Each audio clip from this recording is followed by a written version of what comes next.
শুনুন, সবাই ভিতরে আসুন, আসন পাতা আছে, সবাই বসুন।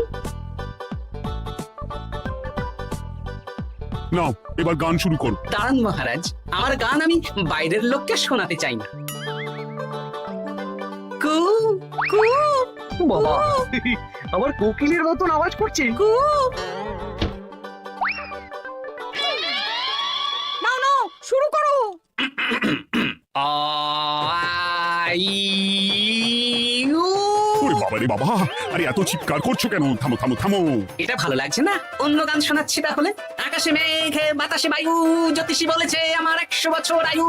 ও, আ, উ, আরে থামো থামো, আরে আ, উ। কান ঝালাপালা হয়ে গেল। না, থামতে আমি পারবো না, গান শুনতেই হবে। আ, উ। ওরে ওরে বাবা রে বাবা, এই কানে তালা লেগে গেল, আমি পালাই। পালাতে পারবেন না, বাইরেও তালা দেওয়া আছে। বাইরে তালা খুলতে বলো। বাইরে বেরোতে হলে প্রত্যেককে 100 মোহর দিতে হবে। আমরা তো আগেই বলে দিয়েছি তোমার গান শোনার জন্য কোনো পয়সা দিতে পারবো না। এটা তো গান শোনার জন্য নয়, বাইরে যাওয়ার জন্য। আমার গান শুনতে আসার জন্য কোনো অর্থ লাগে না। গান শুনে বাইরে বেরোতে গেলে অর্থ লাগবে, জনপ্রতি 100 মোহর মাত্র। কি জ্বালাতন! হয় দিন, নইলে আবার শুরু করছি।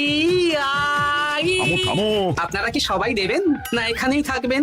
এই আরে, আমার কাছে এখন 50 মতন মোহর আছে। আমার কাছে 5 মোহর আছে। সে আমি লোক পাঠাচ্ছি আপনাদের সবার বাড়িতে, পুরো অর্থ পাবো, তারপর সবাইকে ছাড়বো। আচ্ছা, এটা কি ঠিক করলে গোপাল? দেখুন মহারাজ, আমি কথা নিয়ে খেলি। সব সভাসদেরা 6 দিন খেটে যা না রোজগার করেছে, আমি শুধু বুদ্ধির জোরে আর ভাড়ামো করে ঘন্টা খানিকের মধ্যে তার থেকে বেশি রোজগার করে নিলাম। যদিও এখনো একদিন সময় আছে।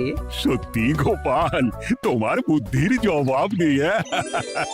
মন্ত্রী মশাই, যে সবচেয়ে কম রোজগার করবে আপনাকে কিন্তু তাকে আগামী 10 মাস 10 মোহর করে দিতে হবে। হ্যাঁ হ্যাঁ নয় হ্যাঁ, এরকমই তো তুমি মুখ বড় করে বলেছিলে।